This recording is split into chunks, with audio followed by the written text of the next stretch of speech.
Hey, and welcome back. I'm Gavin, and today's conversation is about something I hear from pastors constantly. Maybe some of you and I have talked about this. And it is something also that a lot of pastors and church leaders, ministry leaders, struggle to diagnose really, really well. We're going to talk today about the generosity conversation. And maybe you call it the giving talk, the ask, whatever you call it in your context. But let's just admit it, it feels awkward for a lot of us. And you've spent a lot of energy trying to fix maybe the wrong thing, though. So let's jump into that conversation. Here's where I want to start. Most pastors, here's what at least I believe, and I've found in my life here, most pastors don't struggle with generosity because they're greedy, right? They struggle because it's uncomfortable. And that discomfort is real. And this is true for pastors. It's also true for nonprofit organizational leaders, right? Anywhere that if your revenue stream is primarily driven through generosity, you are who we're talking about. And the assumption about where that discomfort is coming from is usually not right. This is usually where the diagnosis kind of goes awry. In fact, you've probably told yourself, if you're a church leader, that this is a theological issue or it's a cultural issue. And maybe you've decided that your church, your congregation, they just aren't there yet. Maybe you've softened your language to reduce some of the friction, or maybe you've delayed the conversation entirely and you're, labeling it as pastoral wisdom. Well, let me just name something here in the midst of all that. This is just between you and me, okay? Because I have been in this seat before. I led a large church, I can tell, say, I guess, for 13 years, Woodstock City Church. I was a part of North Point Ministries for all of that time as well. So very large organization, lots of big campuses, lots of people, lots of complexities, but that's not where I started. I mean, when I first got to that church, it was a struggling revitalization opportunity, and we had $400 in the bank my very first Sunday. So I don't know where you are with this, but I probably have been near it or exactly where you are. So I've sat in the seat before. And here's what I feel like I can say, at least with all the experiences that I've had. Delaying the real generosity conversation and labeling it as something like pastoral sensitivity it can be the right call. But most of the time, it's not. It's really just a way of avoiding a decision or a conversation or a reality that you have to face. And none of this avoidance really, by the way, fixes the awkwardness anyway. Avoiding it just makes the awkwardness more awkward when you finally do address it. So again, if you hear anything, I hope you just hear this, right? The awkwardness that you're feeling, it is not about money. It's about mismatch. It's not about money. It's about mismatch. Let's talk about that for a minute. Every Sunday, right, your room holds lots of people, lots of kinds or categories of people. And I don't want to label people unnecessarily, but we do need to kind of categorically understand.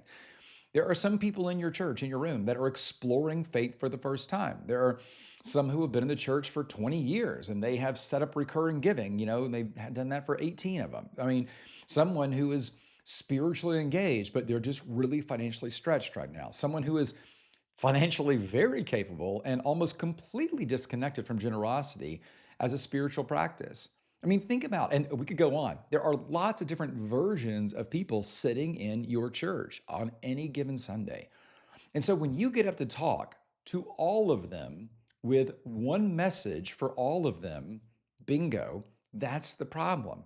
And the word I used earlier, that's the mismatch. When you build a message to reach everyone, you end up with something vague enough that maybe applies to all of them, but not specific enough to reach any of them. So the person, right, who needs vision walks away with, I don't know, I mean, hopefully not, but maybe guilt. Like the person who needs a concrete next step walks away with maybe a little bit of inspiration, but they don't know how to act on it. And all of that is just out of our discomfort. The discomfort that you are feeling in those moments, that is not conviction. It's actually your instinct as a leader recognizing that the message didn't actually find anyone specifically. That's what makes this awkward. Like awkward generosity moments are never a content failure. They're almost always a people problem. And by people problem, I mean, we know people are often a problem, but by people problem, I mean, you haven't decided which person you are actually talking to yet. So here is what I would encourage you to consider, maybe even accept, right? And this might be the thing that changes your generosity communication more than anything else that you've tried.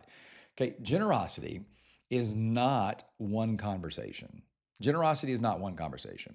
There is a version of this conversation for everyone, right? There's a version of this conversation for someone who has never been connected or never connected their faith to their finances.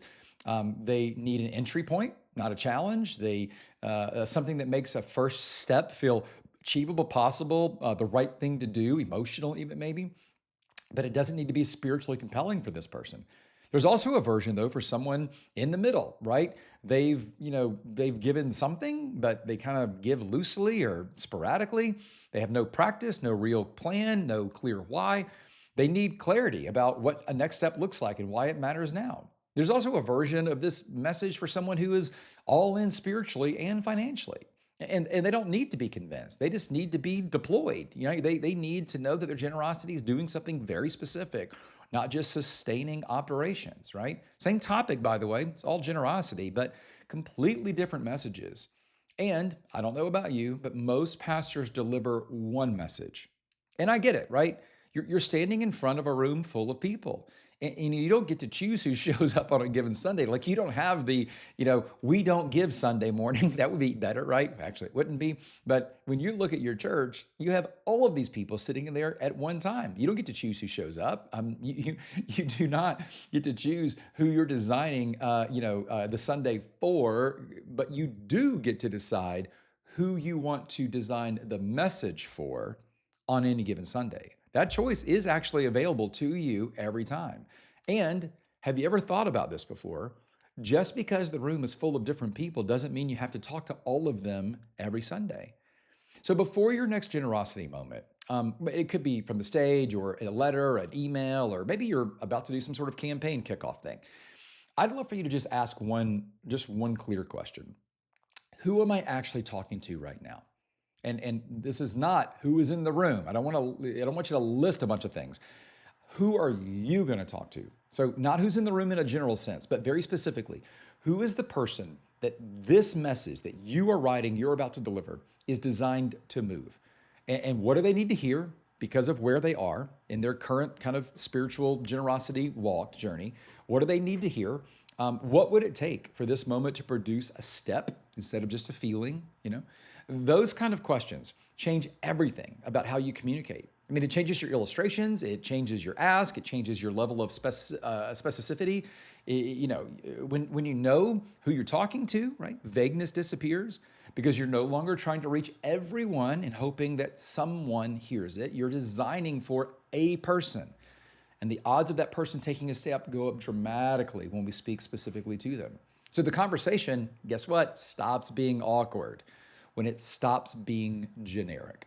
So let me be just really clear about something before we kind of wrap up, because I do think this is where a lot of pastors can miss this application. And this is not a communication adjustment. I mean, hear me loud and clear. This is a design. This is discussion. This is a structure, architecture conversation.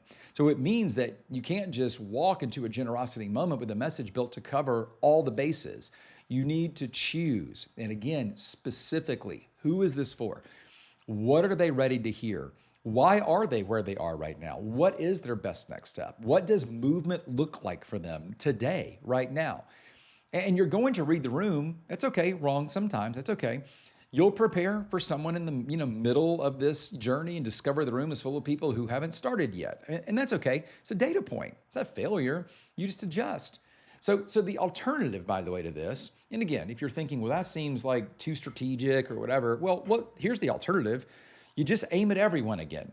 And aiming at everyone guarantees you consistently reach no one or very few people at best.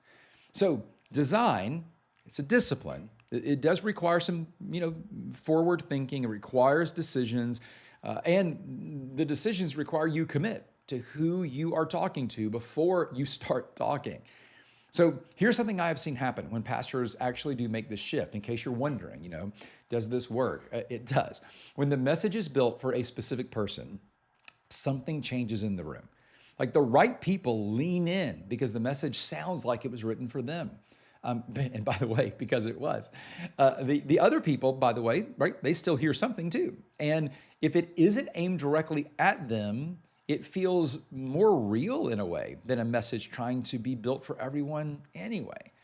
So be specific. When we are specific, like specificity produces credibility, and credibility opens people up.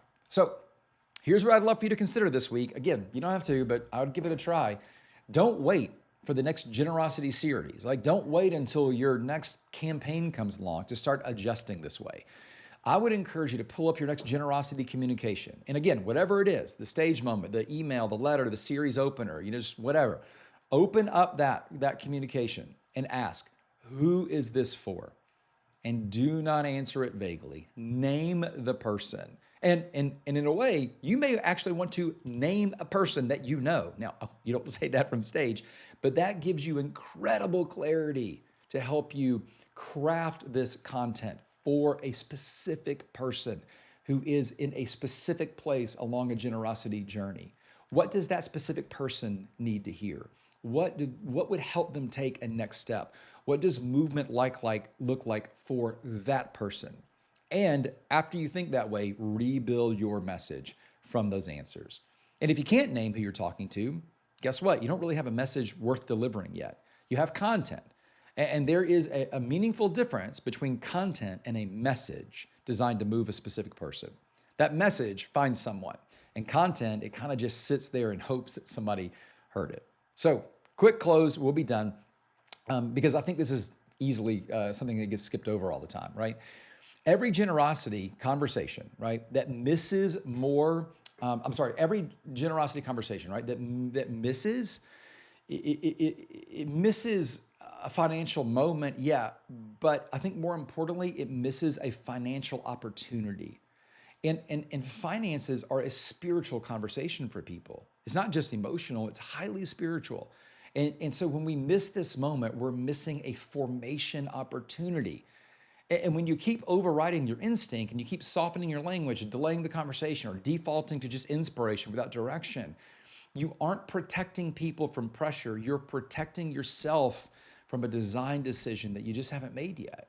And the person who was ready to take a step, they leave without one, which means they walk out without an additional formation opportunity. So that's not just a lost offering moment, right? That's like a lost discipleship moment. Because generosity, as I said, is not about a financial transaction. It's a spiritual practice.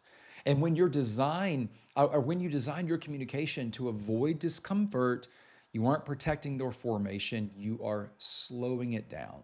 So design makes someone kind of lean in. It makes a specific person perk up, listen, and the awkwardness disappears when the message finds the right person. Now, just last quick, few seconds. If this is something that you are trying to figure out, right? You do not have to work through this by yourself. Lots of people do this. I would be more than happy to help you design communication and think about the different categories of people. So if you want any more information about that, whatever, just reach out to me, shoot me an email, gavin@gavinadams.com. Go to my website, it's, gavinadams.com. There's a, let's talk button. Just shoot me a message, right? I read every one of those. They come directly to me, and I'd love to respond and have a conversation with you.